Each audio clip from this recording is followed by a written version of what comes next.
Welcome. Fade to Black breaking news for this Monday, May 29th, 2023. This is all of the news that you need. I'm Jimmy Church. Let's get straight to it. On this day in history, 1999, Discovery became the first space shuttle to dock with the International Space Station. On this day in 1999, here's your Fader fact. One spacesuit for a NASA astronaut cost $12 million. And that is your Fader fact. Let's get to the breaking news. Crazy. After 9 months in orbit, China's mysterious space plane has landed for the second time, making the nation one of the few entities to successfully launch and recover a reusable spacecraft. However, the Chinese government has released very little information about the craft, the details of its design, capabilities, and performance.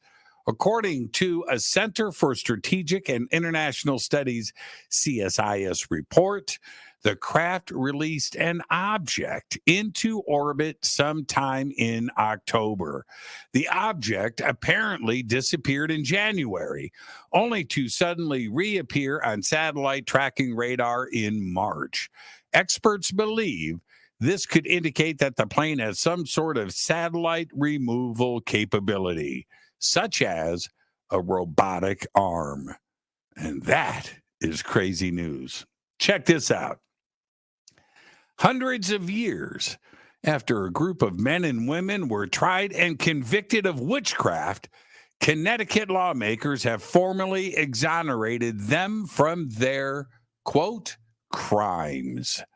The Senate approved the resolution today, according to a news release from Senator Saad Anwar, who introduced the bill. The resolution passed with a 33-1-2 vote, the release said. Anwar's office said, and I quote, "The resolution seeks to bring relief to the descendants of those who were maligned and acknowledge that they were treated wrongly," end quote. There you go. All right.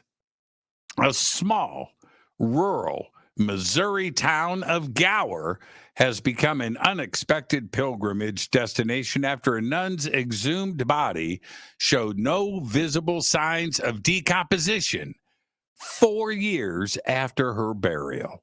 Hundreds of people have been flocking to the town 40 miles north of Kansas City to marvel at the well-preserved body of Sister Wilhelmina Lancaster, with many calling it the miracle in Missouri. Lancaster, when she was 70, founded the Benedictine Sisters of Mary, Queen of the Apostles. She died in May of 2019 at the age of 95, according to the Catholic News Agency. Last Thursday, Benedictine nuns dug up their founder's coffin to move it beneath the altar in the Covenant's Chapel, which is customary. She will be encased in glass. Incredible. Ancient books and manuscripts damaged by recent deadly flooding in northern Italy's region of Emilia-Romagna are being stored, Romagna, I'm sorry about that, are being stored in industrial freezers provided by a frozen food company. So far, books have been salvaged by volunteers and the Cabinet of Cultural Heritage Protection Unit of Bologna from the basement of a seminary in Cava, the Trissi Library in Lugo, and the archives of the Forlì Town Hall. Freezing will draw water out of the books and help prevent further damage in the drying and restoration process. There you go. A private Japanese moon lander, it was called Hakuto R, crashed in late April during its milestone landing attempt because its onboard altitude sensor got confused by the rim of a lunar crater.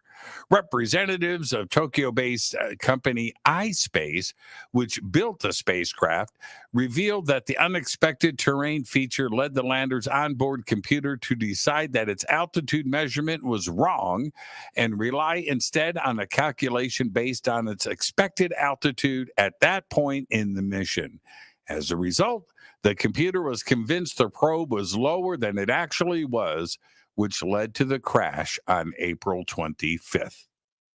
And finally, I'll leave you with this. Your driver's license is not the right place for a spicy selfie, according to Georgia officials. The Georgia Department of Drivers Services took to Facebook Tuesday to remind drivers to keep their clothes on while taking photos for a digital driver's license or ID. The department said, and I quote, "Please take pictures with your clothes on when submitting them for your digital driver's license and IDs." End quote. So there you go. There's all the Fade to Black breaking news that you need for this Monday, May 29th, 2023. Fade to Black breaking news is produced by Renee Newman. I'm Jimmy Church. Go back, Lee Tappy.